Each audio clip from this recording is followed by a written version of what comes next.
Good morning. Good morning. Welcome to a special edition of Inside Sports with Rashad Mitchell, episode number 79 on this Thanksgiving Day.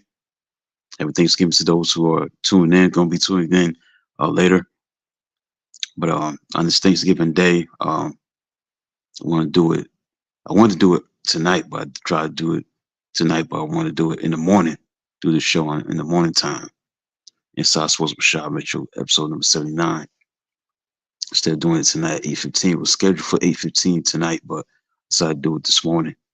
So let's get into it, man. On this Thanksgiving morning, Inside Sports with Rashad Mitchell, episode number 79, streaming live on Facebook, YouTube, and Twitter. 6:57 a.m. on the East Coast. I'm on the East Coast. That's where I reside at. So be sure to tune in after this episode is over. This is episode number 79. And overall, this is the last episode in the month of November.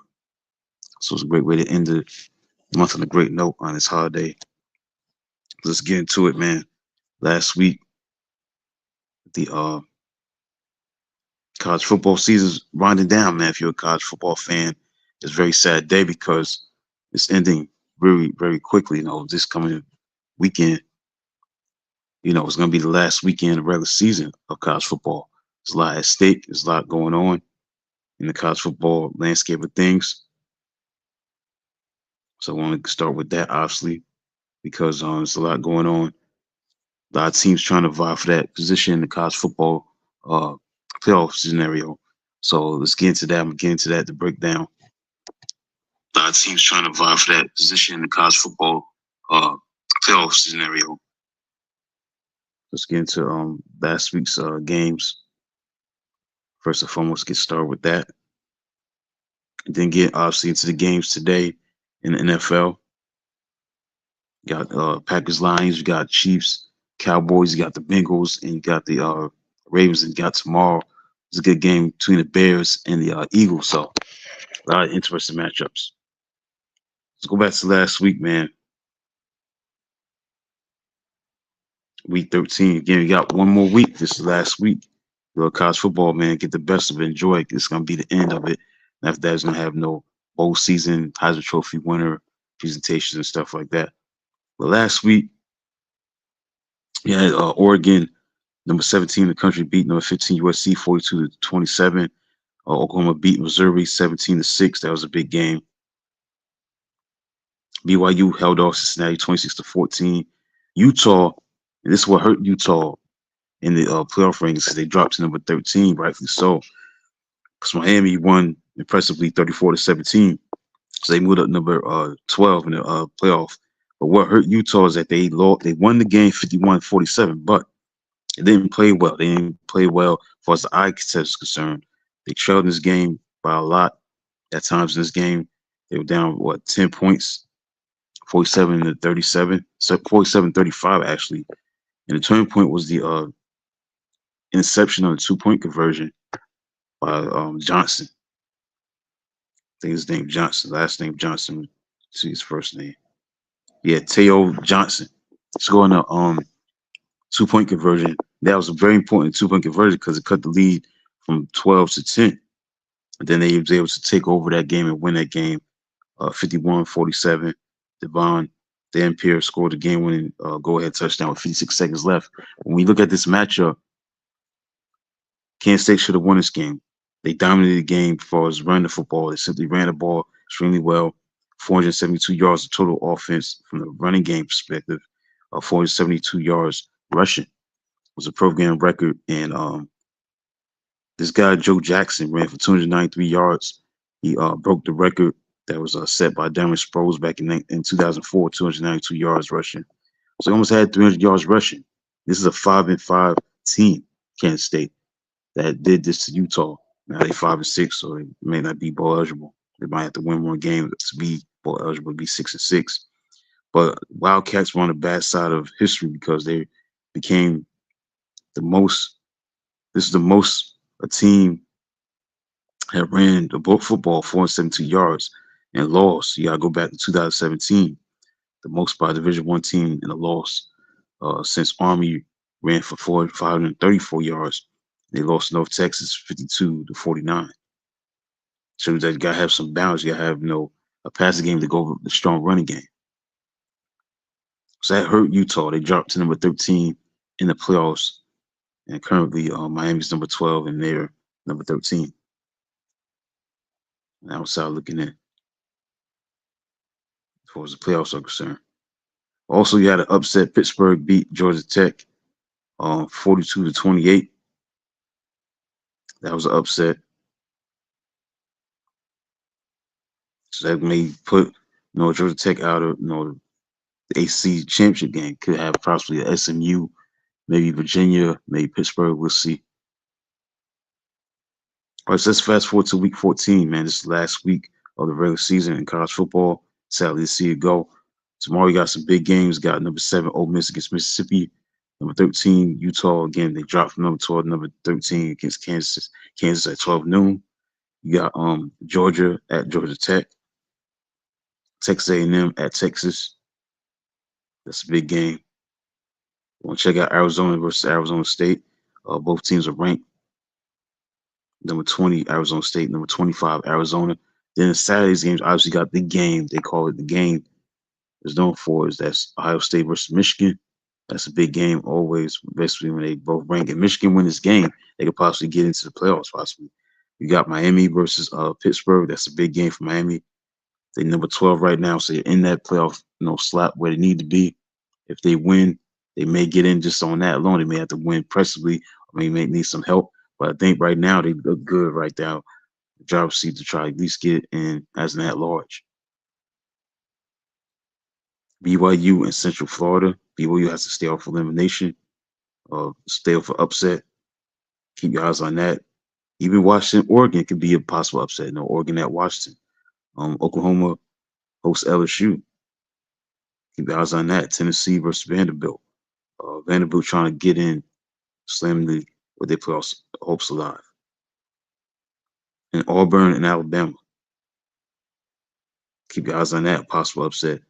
I don't know if Stanley's going to upset Notre Dame, but maybe keep your eyes on that. That game's going to be at 10:30 p.m. All right, so let's look at the college football landscape of things. Look at the college football landscape of things. I think this weekend, the way I see it this weekend, man, I think it's going to be some upsets. I think once you get into the last weekend of the regular season college football, I think you're going to have some upsets. So I think, to me, tomorrow's games, I think Ole Miss will lose to Mississippi State. I think Kansas is going to beat Utah. I think what Kansas State did to Utah, Kansas has to do the same thing. I ain't say they're gonna run for almost 500 yards, but they should use that as a great scouting report that Utah is not good against the run. I don't know how they were during the regular season, but they didn't do well last week against the run when they went against Kansas State. See, let's look at their run defense. Utah's run defense. Utah's run defense.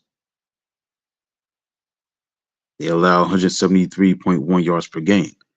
They're 101st in total rushing defense. So they're not good. They're very vulnerable. So maybe Kansas can exploit that. You look at Kansas, how they do against the run this year. As far as run the ball, they ran for 154.6 yards per game, 70. So that's not bad. So keep your eyes on that tomorrow in Kansas at 12 noon. Kansas will try no run at football against Utah. See what they can do in that situation. So like Kansas over Utah, like Mississippi State over Mississippi, like Georgia over Georgia Tech. I like Texas A&M over Texas. I like Ohio State over Michigan, Miami over Pittsburgh, Central Florida over BYU, LSU over Oklahoma. I like Tennessee over Vanderbilt. I'd like to see. I think Auburn gonna beat Alabama. I think they're gonna pull off an upset. So that's it, man. That's the final. That's it, man. Final regular season weekend of college football. Final week 14. So that's it for the look at the college football landscape of things. Against the National Football League. Obviously, you have start with games from last week. What stood out last week was the Dallas Cowboys, man. Great comeback, overcoming a 21-point deficit, and they beat the Philadelphia Eagles 24-21, overcoming a 21-point deficit. Dak Prescott's playing very well, man. Playing very well this year. Pickens had a big game, over 100 yards receiving. Had 146 yards receiving, a touchdown. They won this game on the field goal, 24-21. Great comeback. The problem with on the Eagles that they just not run the football like they did last year. Obviously, he's asked a lot to have Saquon Barkley do the same thing like he did last year, but he's just not running the ball well. His numbers so far is 185 carries, 684 yards rushing, and only 4 touchdowns. He has not had the same kind of impact that he had last year. It's crazy. The offensive line maybe not be the same. Plus, Barkley, who knows if he's going to play tomorrow because he has a groin injury. He's maybe questionable for tomorrow afternoon's game against the Bears. Because right now, um, Barkley is looked at as questionable. He has a groin injury, so you could possibly see another run back. They can't afford to lose him, but they definitely not run the ball as well as they did last year. Offense line is not the same. So that was the thing that stood out last week is the Cowboys coming back from a 21-point deficit and rallying and winning 24-21. Also, the Colts in the Chiefs game, Chiefs overcame an 11-point deficit, won 23-20 in overtime. Much needed win for the Chiefs. Patriots continue to keep their winning ways going. They beat the Bengals 26-20. They 10-2, got the best record in football. We thought that. The Rams may be the best team in the league. The way they're playing, how they're playing. They won 34-7 last week against the slumping Buccaneers, 34-7. So they're 9-2 right now. Got the best record in the NFC. That's a big performance for them. And then you had the Bears, man. The Bears. This shows you a lot of parity that's in this league this year, man. The Bears. Who thought the Bears around Thanksgiving time would be 8-3 at top of their division in the NFC North. 8-3 right now. They won 31-28 against the Steelers, so they're looking good right now. They're gonna be tested tomorrow against the defending champion. Eagles are gonna look to play better. But again, Saquon Barkley is questionable because he has a groin injury type of thing going on. So we'll see if he'd be ready tomorrow afternoon against the Bears at home. Right. So we get to these week's games. Let's look into today's games on Thanksgiving. Um, Obviously got the Bears. Excuse me, the Packers versus the Lions. That's a big game right there. Both teams are vying for that. Stay afloat, stay in contention with the Bears. The Bears are in first place. So this is a big game for both teams. So see what happens in this matchup. I think the Lions will beat the Packers today. I'll go with the Lions. The Lions, overcame a big win, big deficit in the fourth quarter, down 10 points against the Giants. West knew the Giants losing leads. And they won 30-27. Gibbs, he had like 219 yards rushing. He's so fast and quick. He showed that explosiveness, especially in overtime. He ran for 69-yard touchdown. He was able to get it done. So I can see the Lions win tomorrow. I think they're gonna do it and beat the Packers. Packers just too inconsistent. Yes, they beat Minnesota last week 23-6, but the problem with the Vikings, they don't have a quarterback.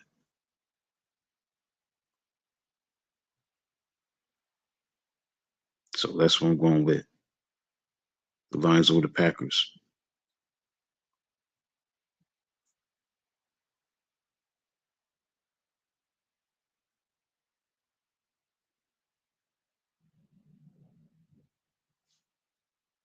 All right, let's get into it, man. Let's break down this game between the Lions and the Packers. Packers are 7-3-1. The Lions are 7-4. When you look at the Packers, they are underdogs for the first time this season. They are the only team in the NFL that has been favored in each of their games heading to Week 13. The Packers have already won more division games too than they did all last season when they were swept by the Lions, Vikings, and split with the Bears. For the Lions, Detroit will be looking to get payback after his opening loss and season opener at Lambeau Fields 27-13.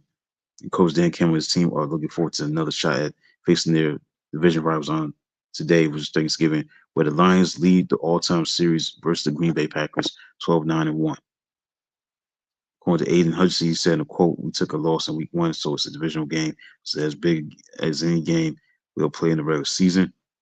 Stat for the Packers to be thankful for is that their defense has generated pressure 35% of the time this season, which is the sixth highest rate in the league.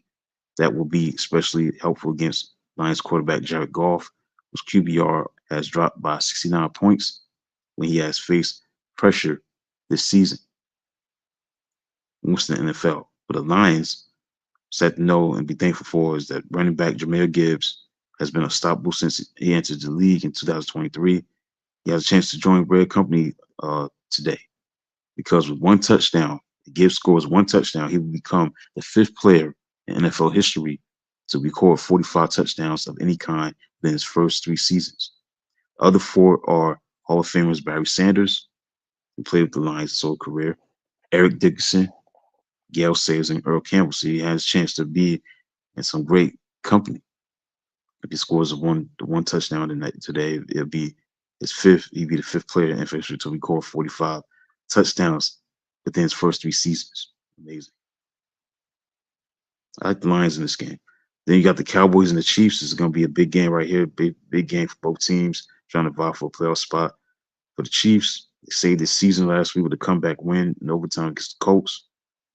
See what they do today. For the Cowboys, is looking very good, especially on the defense. Eagles and the Raiders, they played very good on the defensive end. They're looking very good. Stat to know about the Chiefs to be thankful for is that they just broke their streak of not winning one-score games this season, defeating the Colts by a field goal in overtime despite trailing by 11 points in the fourth quarter. Kansas City was 0-5 in one-score games this season after going in NFL record 12-0, undefeated in those one-score games 2024, including the playoffs. For the Cowboys to be thankful for is that their offense has usually been at its best in establishing the run and working out playoff action. Dak Prescott, the quarterback of the Cowboys, has the best QBR on play action snaps this season. He's tied with the Rams' Matthew Stafford, the most touchdown passes, 13 on that type of play. Meanwhile, the Chiefs' defense has allowed the worst completion rate, 82%, and third most yards per attempt, 9.9 on playoff action. I like the Chiefs in this game. I'm going with the Chiefs.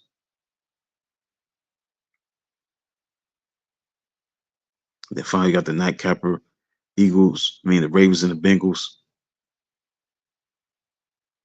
I don't know if Joe Burrow going to be playing tonight. Obviously, a big game for the Ravens to stay afloat in that division. They are on top of the division after being 1-5. They're looking good, so they got to keep peaking at the right time. For the Bengals, turnover margin is critical to the team's success in the AFC North play. They aim back to 2021. The Bengals are 13-14 in division play. Cincinnati has a plus 12 turnover margin and wins compared to minus 13 in losses. The same principle holds true for the Ravens and Steelers also, but was especially important in stopping Baltimore. For the Ravens, that's the Bengals side of things. For the Ravens side of things, Derrick Henry, the running back of the Ravens, needs 18 yards rushing to pass Jim Brown for 11th place on the NFL all-time rushing list. He's going against the Bengals defense that is allowing 156 yards rushing per game, which is the second worst in the league. Stat to be thankful for the Bengals is that Chase Brown, the running back of the Bengals, recorded his fifth straight game with 100 scrimmage yards against the Patriots last week. That's currently the longest streak in the NFL, and a welcome sign after he failed to cross that mark in the first 6 games of the season. Now, the Ravens, what they be thankful for is that quarterback Lamar Jackson might be 1-2 in primetime games this season. Back in week 9, he won against the Dolphins. But he has a 21-7 record in such games on primetime for his career. Since the 1970 AFL-NFL merger, the only quarterback with a better record in primetime is Hall of Famer Steve Young. I like the Ravens in this game. Ravens got to get this game. I don't know if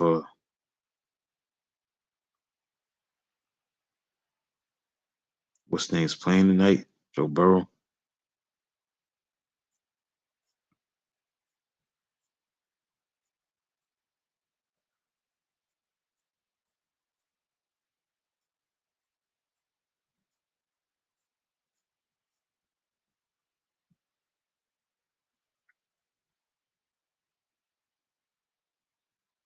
Oh, he's coming back. I think 3-8 the Cincinnati. So see if Joe Burrow play tonight. We'll see. Like he said to play tonight. So we'll see if that happens. Going to YC set to play tonight against Baltimore. We'll see. All right. Got tomorrow's game. You got the Bears. Eagles is a great game. I don't have Prime Video myself, so I'm not gonna be able to see it. So I have to keep score with it because I don't have Prime Video, unfortunately. It's a good game. Both teams are 8-3. Gets no better than this. This is gonna be a big time game. Eagles are favored by 7. Series record is Bears lead 28-14 to 1. Last time these two teams met, the Eagles beat the Bears 25-20 in 2022 in Chicago. The strength of this offense of the Bears is that they're very strong in the running game. They number 2 in rushing, 12 in passing, 8 in scoring. But the defense is a liability. They bad against the run. So that you think that Saquon Barkley will have a big game or Jalen Hurts, but see what happens with that. But at the same time, that's the Bears' downfall. Their liability is their run defense and their scoring defense. For the Eagles, uncharacteristically, they have 24th overall in offense, 21st in rushing, 23 third in passing, only 17th in scoring. The defense is not that great. Overall, they've been playing good lately, but the stats numbers don't lie. They're 20th overall defense. They're solid average against the run, 19. Scoring defense is great. They only eighth. They eighth right there, top 10 scoring defense, but they're 22nd against the pass and 19th against the run. So keep your eyes on Roma Dunze, wide receivers, DJ Moore. They combined 1,138 yards receiving, 9 touchdowns. They got a big play offense. They have 87 plays this season with runs of 10 plus yards and passes of 20 plus yards. That's the most NFL. So Caleb Williams played well this year. He's playing well this year in this offense.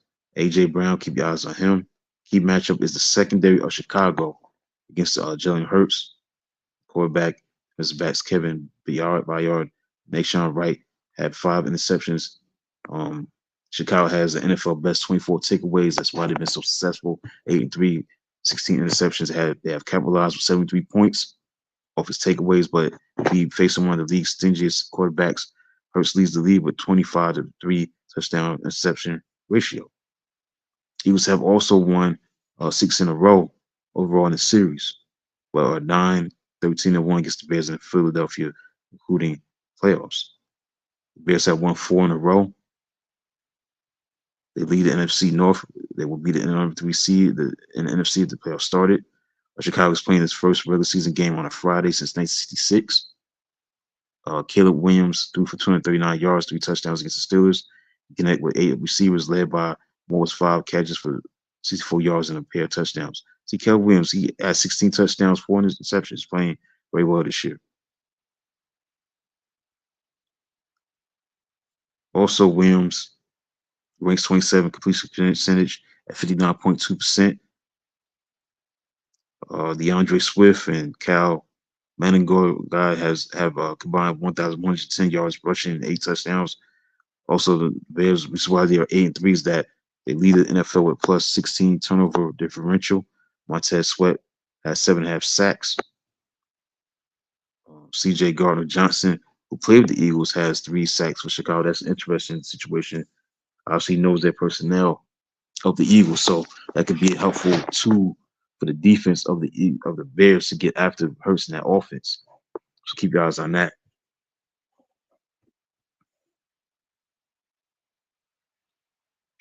The Eagles will be a number 2 seed if they start the playoffs today in the NFC. Again, Saquon Barkley only had 684 yards, but actually had 2,005 rushing yards. Also, Philadelphia is bad with the penalties. They gotta get better with the penalties. Though lessen their penalties usage. They have 14 penalties for 96 yards. The Eagles are 14-1 in the last 15 home games. They're tied with Kansas City for second best home winning percentage with 2,000 since 2022. 833 mark just behind Buffalo's 838 home win rate. This is an interesting stat. Nick Sirianni, the coach of the Philadelphia Eagles. Philadelphia is 11-0 against NFC North teams under Nick Sirianni. So this is a very interesting matchup even more. Obviously, Philadelphia beat Detroit. They beat the Packers. Now they're trying to beat Chicago. Also, they beat Minnesota. But Nick Sirianni is 11-0. Devontae Smith leads the Eagles with 754 yards receiving. Defensive tackle Moreau Jomo has team leading 4 sacks. Zach Bourne leads the club with 88 sacks. So you have a lot of interesting stats to learn about once you tune into this game tomorrow afternoon between the Eagles and the Bears. Very good game. Excellent game. Yeah, so Green Bay and Detroit are the teams that uh, Eagles beat. I played Chicago. Look at this schedule. The Eagles very difficult. They play Chicago, play the Chargers. They should definitely beat the Raiders and Washington. Then you gotta go to Buffalo. So see what happens with that. So let's look at those games, man. That's gonna be played in the NFL for tomorrow and um, today. All right, so let's get into it, man. Let's get into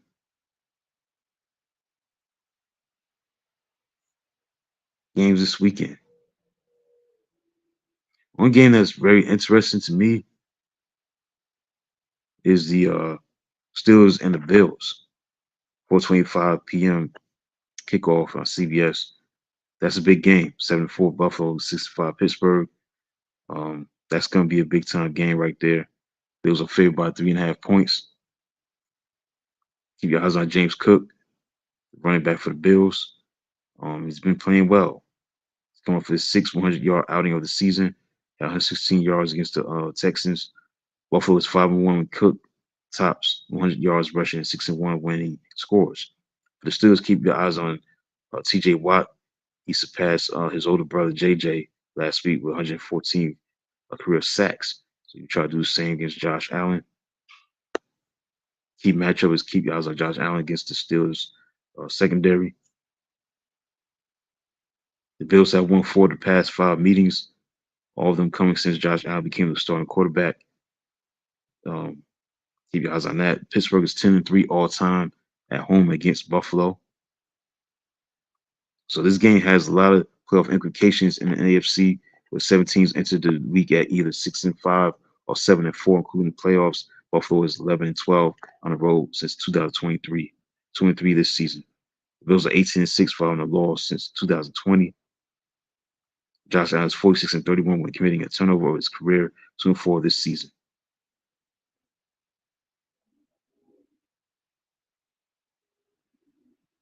James Cook has 1,084 rushing yards. He matched his career best in 2023. He is Buffalo's third player to top 1,000 rushing yards and 3 or more, except the season, joining O.J. Simpson and Thurman Thomas. The Bills had won 7 straight when allowing 15 or fewer first downs before losing to Houston. The Steelers have lost 4 of 6 to fall to the tie, with Baltimore atop the AFC North. Pittsburgh defenses have not been good. They're the most expensive, but they have allowed 31 points 5 times. The defense has tried to compensate for a lack of stops by leading the AFC with 20 takeaways. And also, the Steelers continue to struggle to get downfield in the passing game. Pass catchers are only averaging 9.9 yards per reception. That's tied for 21st in the league. So you gotta get that together.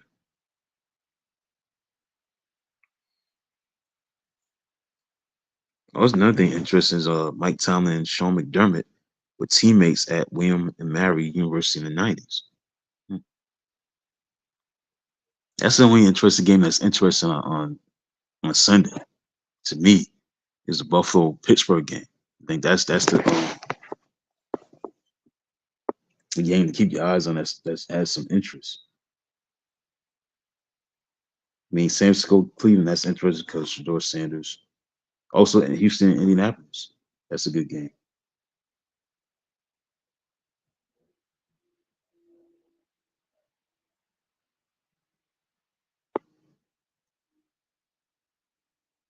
Cleveland, San Francisco. It's an interesting game. Shador Sanders is going to be starting again. How's Garrett, man? He's been the defensive player of the year. He already has 18 sacks, 26 tackles for loss. He had some 14 sacks in his past 5 games. I mean, he's an amazing player. He's trying to become the first player with at least 3 sacks in 3 straight games. So keep your eyes on the Browns defense again, to how they're going to stop Christian McCaffrey. Keep your eyes on that. 49ers are playing well, man. Despite the injuries that they've been dealing with, um, so many guys out, they still find a way to get it done.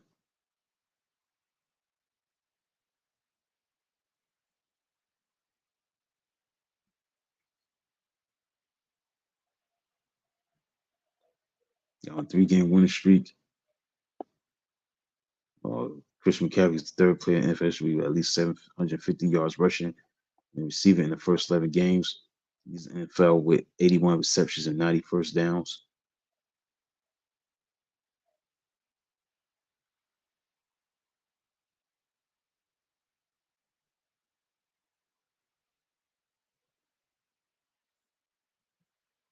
That's a game to keep your eyes on. Again, Shador Sanders is going to be starting this week.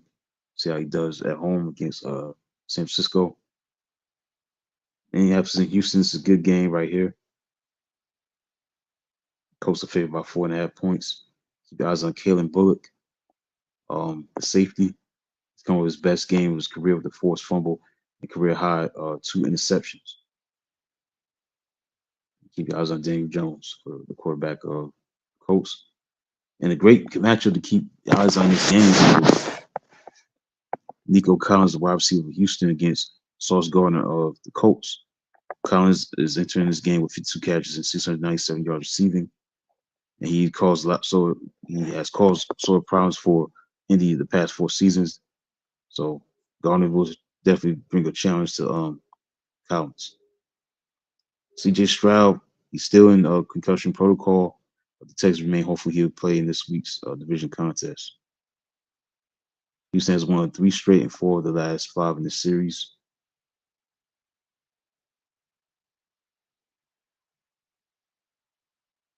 You got this Houston defense. Will Anderson Jr. of Houston has had a season high 2.5 sacks last week. He has at least won 6 straight games. He ranks fourth in the NFL with 10.5 sacks. When you look at Danielle Hunter, he has had 2 sacks against Buffalo. He has 11 sacks. The Colts are 5-0 at home, Lucas Oil Stadium. Jonathan Taylor, the running back of the Colts, he leads the league in rushing. 1,197 yards rushing, 15 touchdowns. Some of the games don't keep your eyes on, as far as the Sunday games. The night games are just terrible. For Sunday night football, Denver at Washington, that's a terrible game. And the Giants at New England on December 1st, that's a terrible game. The night games are awful. So that's basically it. So I'm gonna go with San Francisco over Cleveland. I go with Houston over Indianapolis. I'm going with Buffalo over Pittsburgh. Those are games I got for the Sunday's games.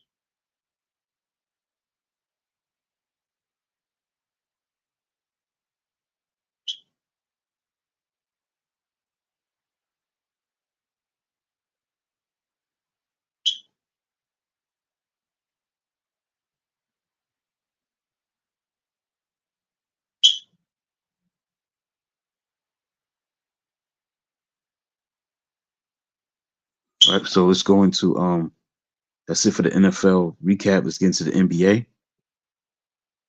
All right, so let's go into that's it for the NFL recap. Let's get into the NBA. Two things that stands out is the beat goes on for the Oklahoma City Thunder. They continue to keep it rolling. They're 18-1 right now. They got a 10-game winning streak right now. They're looking very good right now. They're still the best team. They're proving otherwise. They won Wednesday night, 113-105. Shai Alexander had 40 points. It's over 19 from the field. 18-1 right now.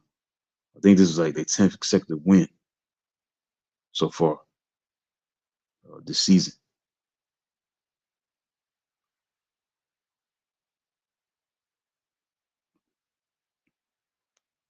Yeah, 10 straight. And Detroit lost last night. They're 15-3. Browns looking good, man. They 14-5, but Detroit's 15-3. They lost to the Boston Celtics 117 to 114. Boston's 10-8, 15-3 are Detroit Pistons, despite the 42 points by Cade Cunningham. Um, at a record time, franchise record time, 13 game winning streak snap. So those are two things that stands out in the NBA is Detroit Pistons and OKC are top of their divisions, looking very good right now. Can they play in the NBA Finals? We'll see. It's a long season. See what happens with that. All right. So finally, just close out. All right. So finally, just close out on this day in sports history for for November 27th.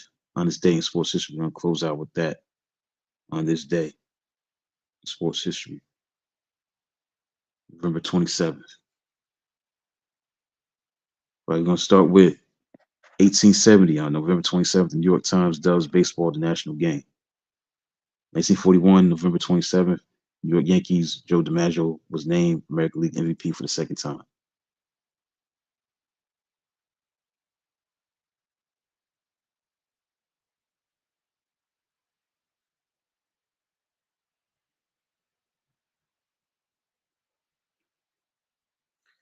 1956, on November 27th, the 1957 NFL draft, Paul Hornung from the University of Notre Dame was first picked by the Green Bay Packers.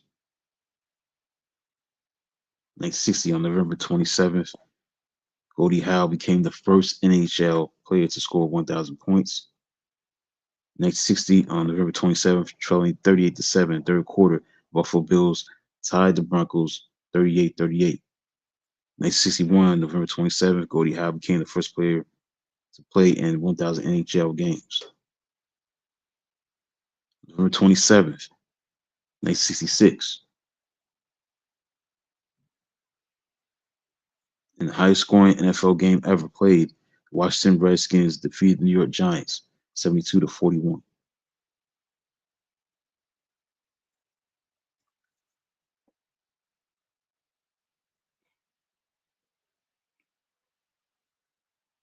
1985, 40 years ago, November 27th, the St. Louis Cardinals' Vince Coleman won the National League Rookie of the Year. 1997, the Detroit Lions' Barry Sanders became NFL's second all-time rusher. But to finish it off, close it out. I think that's basically it. That's it for what happened on this day. Some of the events that happened on this day in sports history for November 27th. That's it, man. My time is up for the special edition of Inside Sports with Rashad Mitchell on this Thanksgiving Day. Never did a show like this on a holiday before. I don't think that I've ever done it, but episode number 79, man, the final episode of the month of November. Be back in December. Regular scheduled time. I'll be back on a Thursday night. I was gonna do this show tonight, but I decided to do it this morning. So tune in later if you missed it. Keep supporting the show. Be back next week. You should be on the Recliner Media Network. Recliner Media Network.